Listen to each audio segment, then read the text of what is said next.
Okay, today we are going to be doing a brimmed hat. So what we have to do first is do a cast on of scrap material. So I'm going to be doing a camo hat, so I'm using yellow as a contrast. And it doesn't really matter the color, just make sure that you can see the difference. So we're going to want to start with our carriage closed. If this is open, you can see that it interferes and bumps our teeth.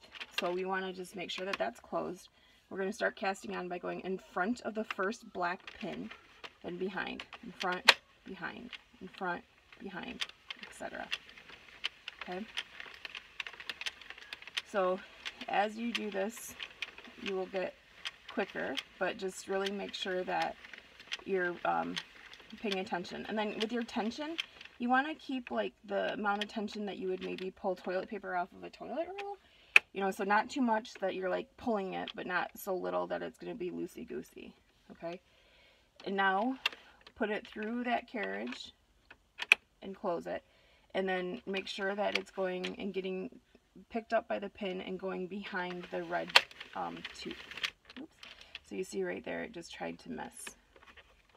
So I was able to stick it back in. So for the first couple rows, I go really slow.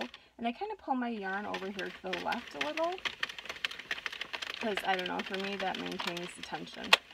Just, okay. So we can speed up just a little bit, but keep watching. Right? And then for contrast rows, you don't need a certain number. I tend to do between 5 and 6, because I like to have a lot of extra space. But other people that are amazingly good can do it without contrast rows. Or they can do it with just a couple, 2-3 rows. But like I said, I do about 4 or 5 because I like to err on the side of caution.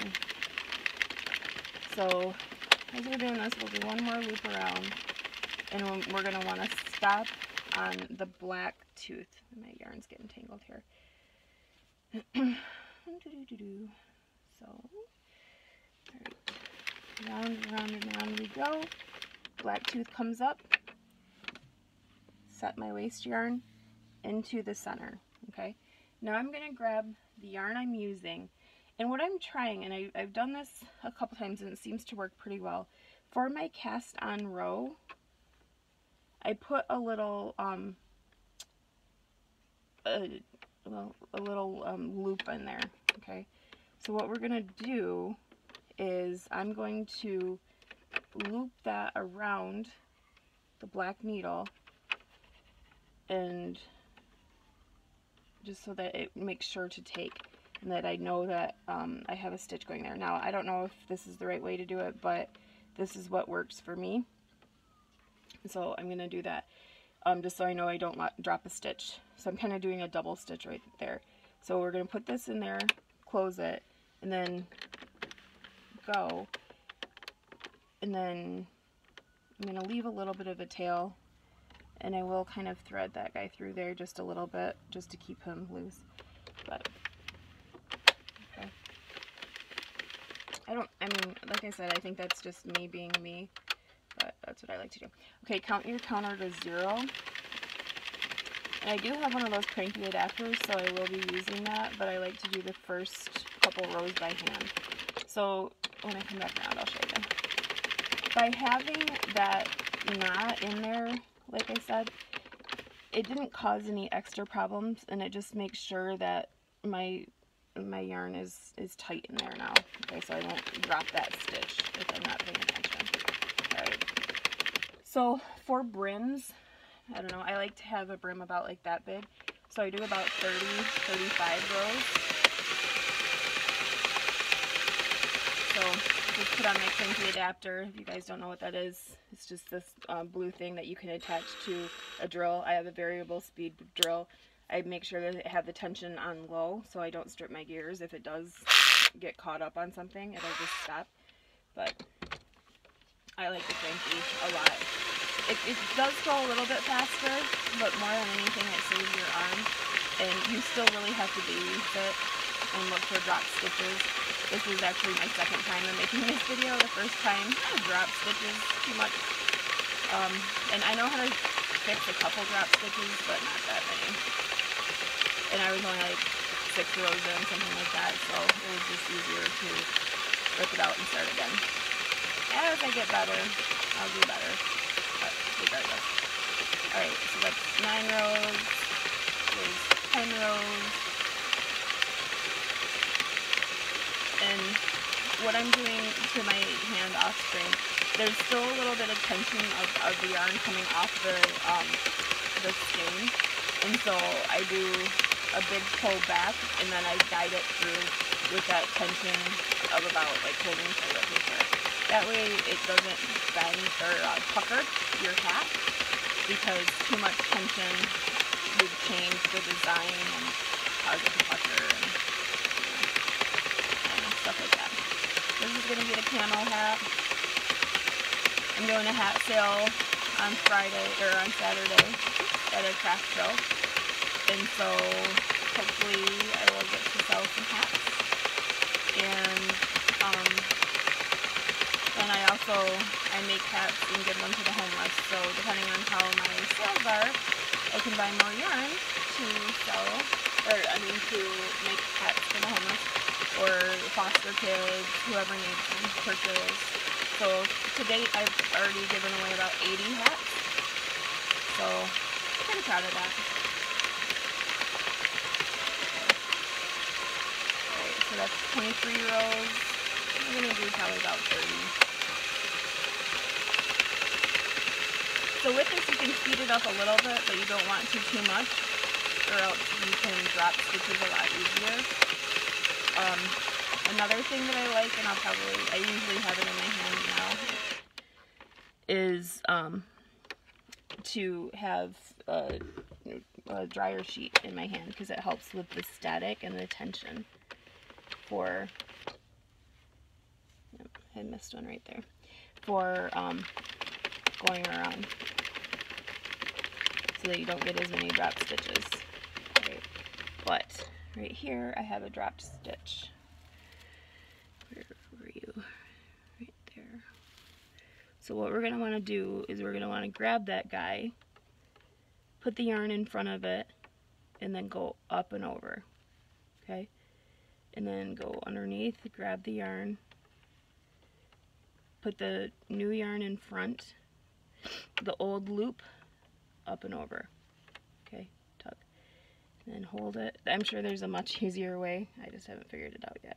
Okay, up and over. That old yarn, tug up and over.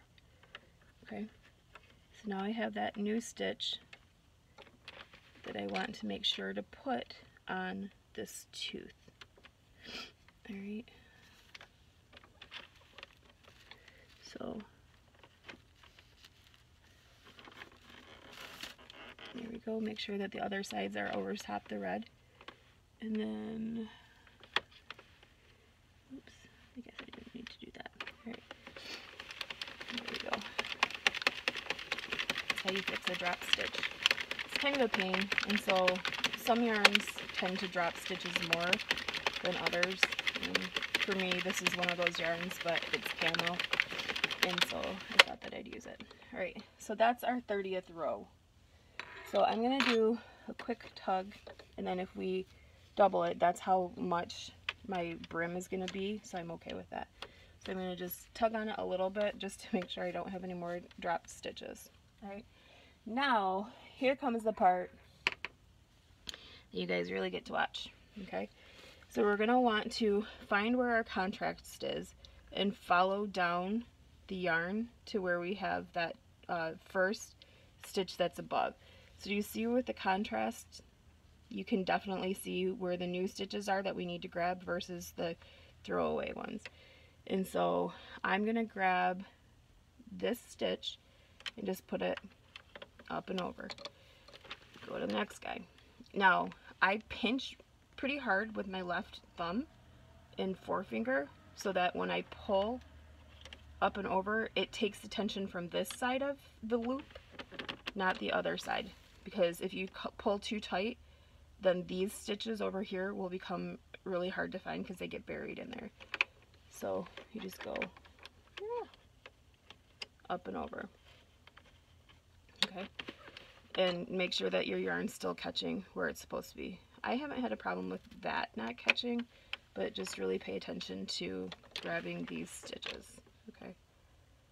And this is the hardest part, and it's really not that bad.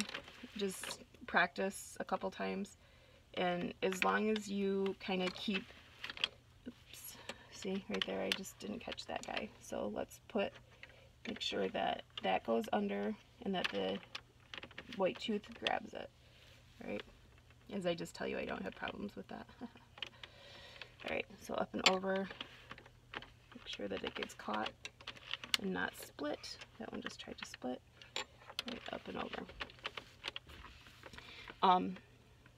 And this is time consuming more than hard. Let me just split that one too. Like I said, this isn't my favorite yarn to use on this, but it's okay. I really like the Caron Simply Soft. That's my favorite. I will tell you what this one is in a second. Oops. Up and over. So there's just a lot of things to keep track of, but it's not that bad. And once you kind of get the hang of it, you can like watch for this stuff out of the corner of your eye. So you're really not, you're just acknowledging it, but it's not like you have to like have an eagle eye on it. And then if it drops, you know, you'll see, and there are ways to fix it so your project's not ruined. There's always ways to fix things, right? It's like life. If we mess up once, we don't throw in the towel. Alright. The one thing that this is bad for is your back, because you're leaning down to get to where you're going. But that's just me. I'm tall, and so when I have to lean down to a normal height, then sometimes my back gets a little crampy. That's okay. Alright, so just pulling it up and over, okay? And again, keeping my finger pinched right there. You see when I pull, it's pulling tension off of these guys. So then I don't have to worry about running out of space and tension as I'm going through. Okay. So we've had some interesting stuff here in Michigan the last couple days. We had an ice storm, and so as a homeowner, I got to deal with, for the first time, huge trees falling on my house. So thankfully there were only limbs on the house roof, but there was a big tree that did fall on the garage roof. So I had to get the tree guy over here, and he was amazing. Locally owned and operated company out of the town I live in. Gotta go with supporting the local businesses. My family owns a local business too. So support local whenever you can. Right? You guys know that because you're watching this, and you probably make crafts for yourselves, others, so you would like it too if people supported local. Okay. So as you can see, we're a little over halfway done. So it goes well. You just have to, I guess, more have patience than anything. And I mean, I don't really have a ton of patience, and so maybe this is why I don't do a ton of brim tats, because they take more time, but that's okay. They turn out really nice. And then for somebody that doesn't want like the bulk around your head, this will still be doubled up over the ears, but the head will be able to breathe maybe a little bit more and not be so heavy or hot.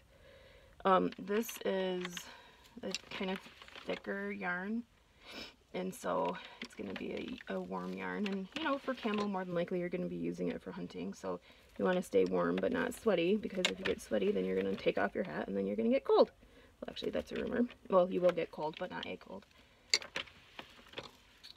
So I like to go hunting with my uncle. I'm the deer spotter. Took one deer one year, and it was too much. Their eyes were too much like a human's eyes, so couldn't do it. But I like to be out in nature. 'Tis fun. So, okay guys, we're getting there. Getting there. Alright, just a couple more. So this is where it becomes really important to make sure that you're like holding the tension from pulling on this side. Okay, and then here's that really weird stitch that I did.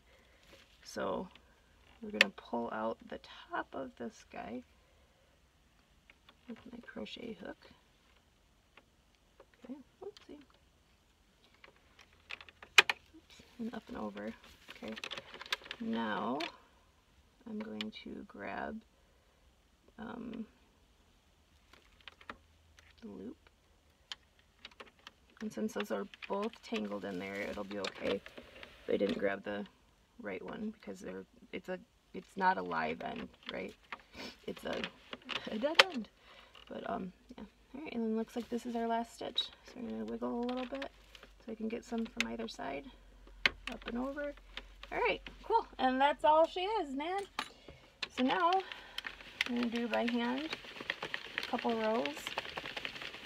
Because right now it's kind of tense, you can see, and by pulling it, it's like cranking it, it's a little harder because we created more tension around all the pegs. But now it's going to start to loosen up because now I'm controlling the tension over here. Okay, so I like to do the first couple rows again by hand. Now it's back to normal tension.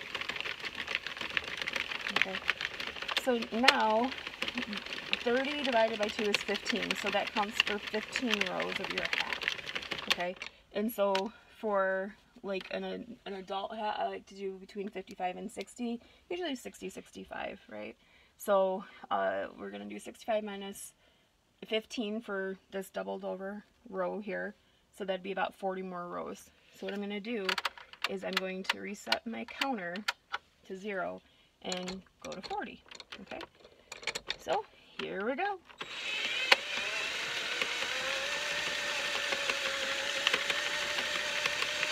Oh, this is what I was going to show you. So I just have a dryer sheet, and if you pull your yarn through it, it helps with static electricity, and it helps with like just different pulling, and then it makes sure that you're not holding it too tight. So if you have to grasp really hard, grasp on the outside so that the yarn can still go through, but we're just going to kind of hold it so that the dryer sheet doesn't fly out, and that's about all the tension that I want. So you can see you can hold it like that, or just place your thumb on top.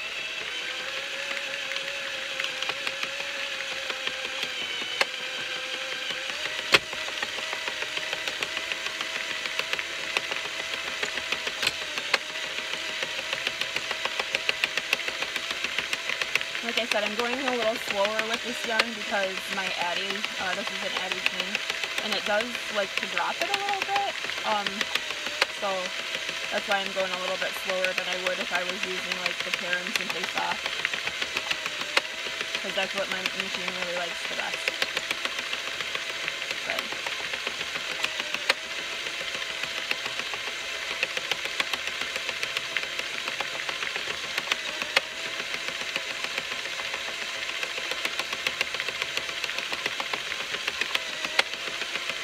there's 9 rows. Oh, looks like I dropped a stitch right there. So let's fix that too. That's the one thing that, like I said, I don't like about this yarn, and it could have been a Janet fault too. Okay, so we're going to grab the stitch.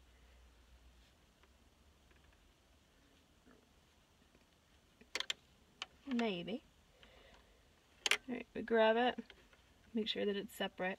We're going to go under, put the new yarn in front, take the old loop up and over, okay? Go underneath, grab it, new yarn up and over, old up and over, okay? Do underneath, put the loop, just the loop, Janet, loop on, okay? Put the new yarn in front of the old loop, okay? And then the old loop up and over, okay? And again, like I said, I'm sure there's an easier way to do this, but this is what I have found works for me. So old loop up and over, grab the new loop,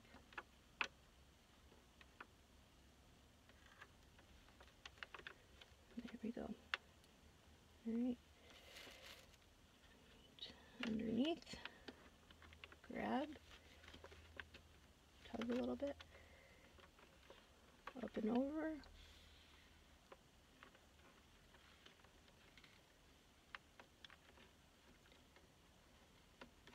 okay, and then grab that silver guy and loop him over. Okay, let's make a little bit of room, and it looks like I have one left to do. So we're going to grab that old loop, put the new over the old, and then grab the old over the new. And there is our loop. Now put him over top the tooth without splitting the yarn like I'm doing. Right, there we go. Now, gently make sure that he's going to stay where he wants. So I wanted him to drop to the bottom. Okay, so there we go. And we fixed a drop stitch. Okay, like good as new.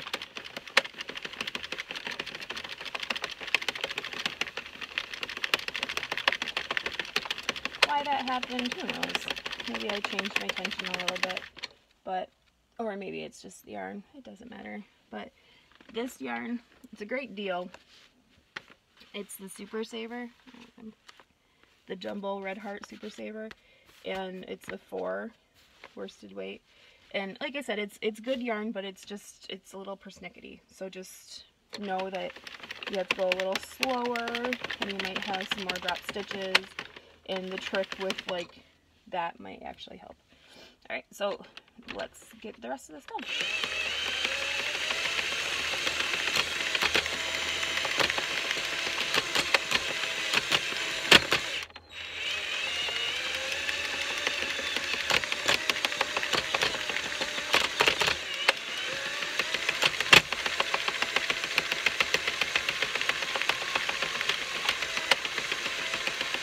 So it's cranking a little weird and making some weird noises, so I just changed the tension. You'll see I came above that little tooth implant there, and it stopped cranking so hard. So there's just a couple things that you learn as you go that will change the tension. If it's through that little fork at the bottom, you have more tension and it's more consistent and it'll give you a better pattern. But some yarns that are, when they're being sneaky, it's better, or if they're thicker yarns, to just, you know, use the tension on your hand and not go through that little prong. Okay, and you can see that when I did that, the cranking stopped. And like I said, that those gear cranks, that's more of a protective mechanism on my end, because the drill that I use to automate this, I have it on very, very low tension so that I won't strip my gears. Because as you know, these machines cost $200 and some odd US, and you know, I don't have that laying around. Well, I'm sure we all do. We can find it. But the point is, you don't want to be wasteful.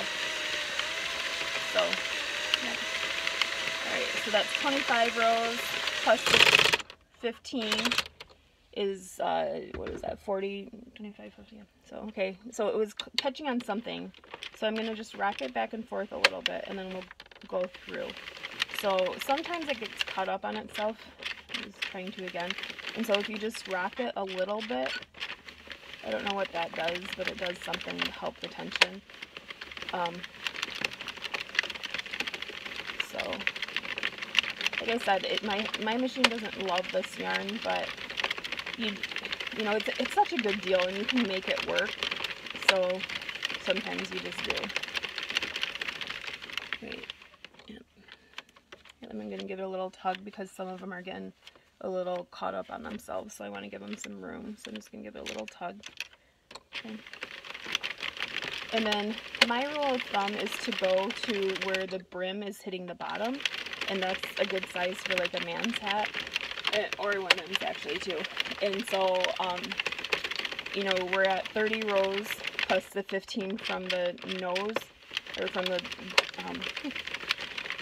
band at the front, right? So we can probably stop here pretty soon. So I'll probably go to 35 rows, which is just a couple more, because when my machine's doing things like this where it's wanting to catch on a machine or on a stitch, because of tension, and I'm not causing that tension, because sometimes you'll get tension, you'll get a knot and you don't see it and it gets caught underneath that tooth, you know, then fine. But when it's fighting on its own, I don't want to strip my gears. And so, like I said, I like the Caron Simply Soft yarn the best, because I tend to not have those problems.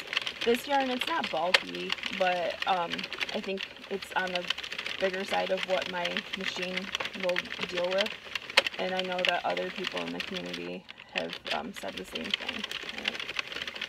Alright, so there. It says row 39, but I think I forgot to cut the counter before I started this part. So what we're going to do is we're going to cut off just about, I don't know, a yard or so of scrap yarn, or of the end. Okay, not scrap yarn, this is our cast off yarn, right, or bind off yarn. We're just going to thread it through the needle, like so. And then I like to do a little kind of knot. You don't have to do that, but I like to. And again, remember to close this carriage so that your pin heads, your teeth heads aren't hitting it. Alright, so then we're going to drop that stitch. You can see that it was kind of getting caught up in there. So we want to make sure that we get the whole stitch.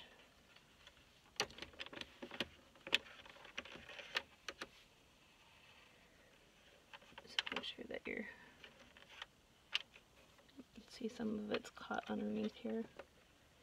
Like I said, I think it's more that the yarn splits, and that's why you get drop stitches, because it gets caught and does stuff like this. But I mean, I'm not saying it's not good yarn, don't take me that way, but mine just likes different yarn better, which is fine. Alright, so when it drops them, you're just going to go underneath that stitch, pull, and you're going to cast it onto your cast off yarn. So usually you can just, when that white guy drops down, put your needle under. Okay, that one looked like it was trying to drop it, so just make sure that you're paying attention, and I was able to grab him. Okay. Right, this one.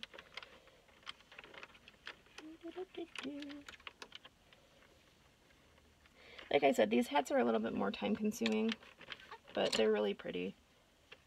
And they're not bad once you get it down. And like I said, I'm not an expert at this either, but it's fun.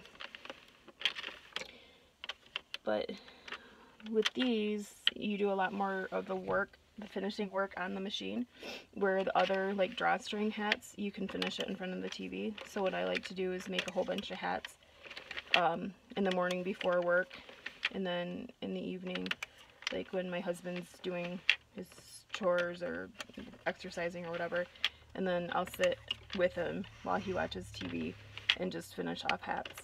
And then when he goes to bed, I'll come and make some more hats, start the process over. So these hats, they end up taking about the same time, about a half hour or so to make, but it's just more time on the machine, more finishing time on the machine, and less off the machine. So it's really on how much patience you have, and what kind of look you're looking for, you know. So it's kind of fun. I've done some contrast colored hats where the brims are one color, so of course you're just going to do those 30, 35 rows, whatever you decide to do, in one color. And then after you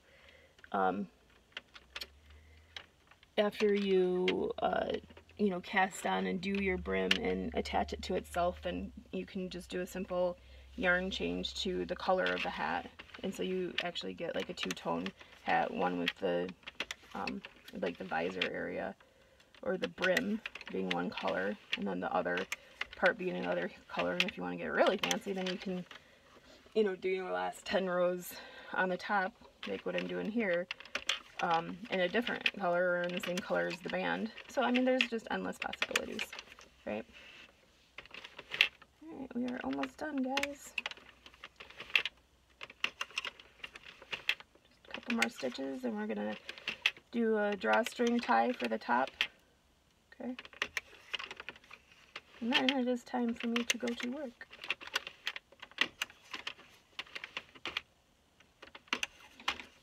Alright, one last stitch. Alright, so now we got done.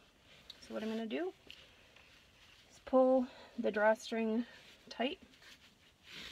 Okay, and make sure that you don't pull it too tight. I did this the other day on a different yarn, and I snapped my yarn, so it ended up, I'm going to have to figure out how to fix the hat by hand. Alright, but we're going to just go, like there's the center, right, of the circle, and I'm just going to go on one side, so south to north, pull it through, loop through that loop, so that we're going to end up having a knot there, and then just give it a little tug. Okay, I did a little rotation, so we're going to do the same thing. Go south to north, go up, and then go through that loop just to do a knot on itself, and then pull. Alright, let's do one more for good measure with a double knot. Alright, so pull it through. Alright, then we're going to do single knot, double knot, let's do triple. 3 is a good number. Triple knot, okay, and then just push it down, pull, and that is your hat, you guys. Alright, so cut that off, and then we're gonna weave the tail through and finish it, but you can just tug this a little bit, right, and you can see that we have our nice brim. Now to get that waist yarn off, what we're gonna do is find on our cast on row, which is this one, and I'm going to pull it, and do you see how I can see that that top strand is tight? What I'm going to do is just pull that top strand out, okay, and repeat it again. And what we're doing is we're freeing those stitches that were down when we're making them live stitches, which just means that they're not attached to anything and that they'll pull easily, right? And like I said, you know, you can cut this off and not reuse it, but I don't know, you know, sheep gave us, well, I guess probably polyester, but sheep gave us the wool, so let's just be resourceful, right? And yeah, it takes a couple seconds, but whatever. Alright, looks like I got it. See how I said that the yarn splits sometimes? That's what that is right there. So let me just cut off the split. Alright, and now, as we're pulling it off the hat, let me wind it around.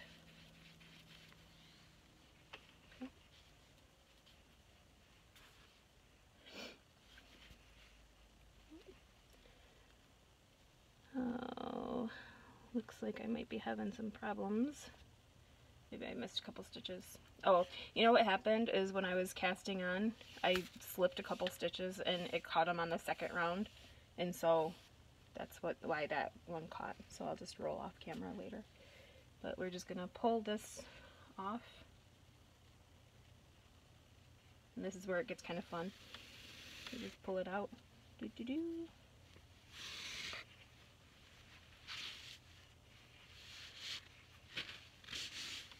And there you go.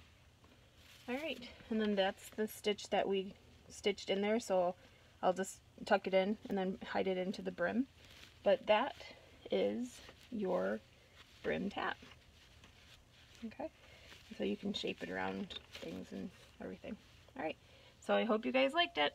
Have a good one. Thanks.